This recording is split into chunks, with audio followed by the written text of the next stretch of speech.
I do have a darker side. Now, as you probably gathered, I've done this at the last minute, so it's all off the cuff this morning. I had the horrible thought that next year, I've actually spent 40 years working in this industry. I've gone into some studios and they've regarded me as a dinosaur, you know, because I can do things like hand bookbind, and I know what a hot metal press is, you know, when you see upper and lower case, I can actually do that and read stuff upside down, back to front. One of my strangest skills. Yeah. It is a good party trick, actually. Right, I mentioned, you know, one of the things I'm really keen to do with companies is to sit down and actually talk to them about what they do, how they do it, why they do it, what they hope to make out of it. And I got involved with a company called the Mad Cat Brewery. I mean, Gary knows it because we did a lot of work together on that. This was a company, the guy had never brewed before, set this company up, got all his finance in place, except he didn't actually know what he was doing. And when I spoke to him, I said, "You're not going to be able to do what you say you are." And I actually quite upset him. He didn't talk to me for 6 weeks, which he lost all that time. Then he came back and phoned me up and said, "Actually, you're right. I've had to take on somebody to do all the jobs you said I couldn't do." That's the sort of thing I gave him. I passed that round. Now, I did his corporate ID, I did his packaging, I did all his copywriting, you name it, it went in there somewhere. Now, a lot of you often ask me, what do I do? Now, hopefully you've all got a card on your desk. If you flick it over, you'll see whatever it is I'm doing. People often say, "Can you?" And before they've finished the sentence, I'll say yes, because I like a challenge. So, you know, it could be anything from copywriting, technical data sheets, site visits, signage. Gary and I work together very carefully and closely, producing things like exhibition banners. And I've often phoned Gary up and said, "Look, I've got an exhibition in Derby. Client has just decided, because he sold some machines, can you produce me some 20-foot vinyl banners with eyelets and get them up into Derbyshire tomorrow morning?" And he's always done it. So that's the sort of thing we do. That'll amuse a few people. That's actually my CV. It didn't make it round yesterday, last week rather, because Hamish decided you shouldn't read things while other people were talking. I don't care if you read it. We're going to pass it round and give you a laugh, see what I get up to. There's something actually you ought to consider. There's a little cartoon, pass it round. And it says, what's the big campaign idea? Well, we're going digital. We're on Facebook, YouTube, mobile app, Pinterest. Yeah, but what are we going to do with all these channels? Don't know, we'll figure that out later. Don't do it that way round. Figure out what you want to do and then figure out how you're going to do it. But that is a real home truth for a lot of people. They put themselves up on all sorts of media, but they don't actually think about what they're selling.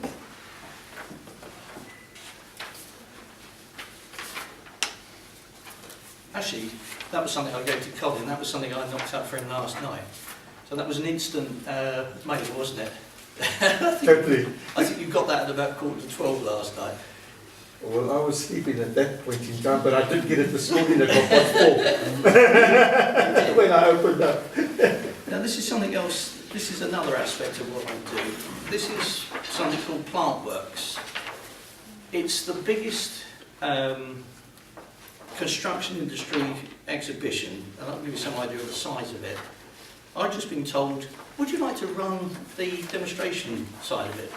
Except that nobody knows who's on it, what the requirements are, what materials they'll need, how we're going to get in. Have a look at that and you'll get an idea of just how many people are exhibiting on that one. Now, just for sod's law, I'm packing at the moment. I'm moving house hopefully if all goes well. So, of course, all the samples I wanted, I haven't got, which is really helpful. So I thought, let's throw a few things in to see, you know, tell you what I do. Things like flyers. I mean, one for the carpet centre in Sittingbourne. That was done at about 2 minutes notice, I think. There's Sharon's leaflet. That's gone down quite well, isn't it, with lots of people.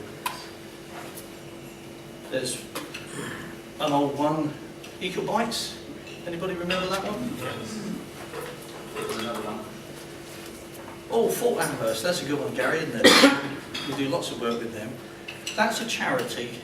They've never got any money. Doesn't matter, I still do it. Dartmoor Park, one of Gary's customers, help him out with that. There's one of my favourite customers, Pertec, a company that do hydraulic repairs. God, what a subject that is. I mean, how do you make that interesting? Well, you do it by actually producing a magazine. Now, I took this over about 4 or 5 years ago because I actually had the temerity to accuse their marketing manager of not knowing what he was doing. I said, you're producing a magazine that is an ego trip for head office. I said, it doesn't actually tell customers what they do. So I go around and visit all 90 of their centres, and I ride shotgun with their engineers, so I've no idea what we're going to face. And I write a story on whatever these guys have been sent out to repair. Now it's quite interesting, that's got me everything from sort of mending a Spitfire, or putting a fuel tank into a Spitfire on one occasion, curing diabetic ulcers using a pressure chamber, prostate cancer, just about everything. Now that is actually one of the most effective marketing tools they've ever had, because they've got engineers that are brilliant, great guys. Sales reps, absolutely useless. They don't like doing it. So I tell them to take the magazine out with them. When they do a repair, they go and see the companies opposite, because they're invariably on industrial estates, and they take one of these in, because there's usually a big sign that says, no sales reps. So I said, we'll go in there anyway. And, well, how do we get around that? And I said, you go in the front door rather than the back door. You give that to the receptionist and say, can we drop this off your fleet manager, your workshop manager, whoever else? I think it might be of interest. Or, by the way, what's his name? And lo and behold, they get a contact. They go back and they see their sales manager and they get business. That has earned the company more business than anything else that they've ever done. Oh look, JM Recruitment did work for them as well. Great Lines Heritage Park. Now that was a spin-off from Fort Amherst. It just proves that if you do a good job for somebody, you get a referral. Town Country. Smart. Remember that one? God, I can't remember what that company was. Or mechanical handling. Now, another one of my fun subjects. I don't really mind what it is. I mean, I've got customers that make ice cream, hair extensions, insurance, just about anything in the demolition business. In fact, there's lots of things on the demolition business. Ooh, Kent Wildlife. Thank you, Marion. Lots of little bits and pieces for you. That's another organisation that was set up in this. And what do you do with a company that makes, crusher bucket equipment? Now this is a very good solution for people that want to clear rubble. You make it to a nice flash brochure, and it goes down very well. Just to prove it, I did a bigger version of the same thing. But we do nice prestige things as well. I mean, there's one for the British Touring Car Championships. That I'd like to promote because Gary did an absolutely superb job and the client was utterly delighted with that. Now that was a good collaboration. Then I do things on health and safety. So you can tell I get really exciting customers.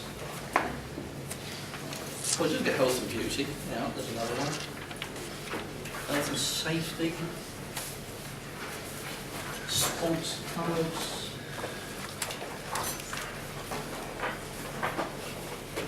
And then I have, a bit of fun with some companies.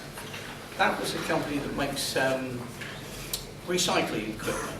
and they had a lovely machine that looks as if it's got teeth on the end of it. So we played about with that. You can, who's got a spare hand? That image has gone down really well. I did that on all the signage and livery for their vehicles, and you can spot their vehicles a mile off now because of these teeth on it. Oh, that would do. You've got enough stuff. Right. If you want to advertise anything, you want to market it, you want to photograph it on site, you want a testimonial. Charlie knows that I've been doing sort of bits and pieces on your website. Some of it a bit tongue-in-cheek, hopefully. It's really a case of, don't think that advertising and marketing is something you just do as an afterthought. It's the one thing that can really promote your company. I mean, Colin's doing a lot of little bits and pieces, and I think they're fairly effective, aren't they? Yes, very effective. They work quite well. Yes. Low budget, almost no cost to any of this stuff. In fact, some of you have never had a bill from me because I'll barter it. So if I need your services, I'll quite happily come and say, right, you want to do one bit or another. But I don't mind. I work for blue chip companies as well. I've sent exhibitions off to Singapore. Sounds a bit more grand. Do a lot of copywriting. I usually write about 100 articles a year, and that could be on literally anything. The other day I got a really good challenge at Milton Keynes. It should have been a repair job, and I thought, no, something's caused this. And I actually wrote an article on a 4-inch piece of plastic. So it doesn't matter what it is, I could turn something into a story that will hopefully will amuse other people. How much time have I got left? You're okay. All right. So Then I've obviously spounded on. two quick questions then. If anyone's got any burning questions? That's good. Yeah, I've got one. Fire away. So, do you do a free consultation? Yeah, exactly. Yeah. Yeah. Very good. Gary's got one. Last one from Go, Gary. Gary.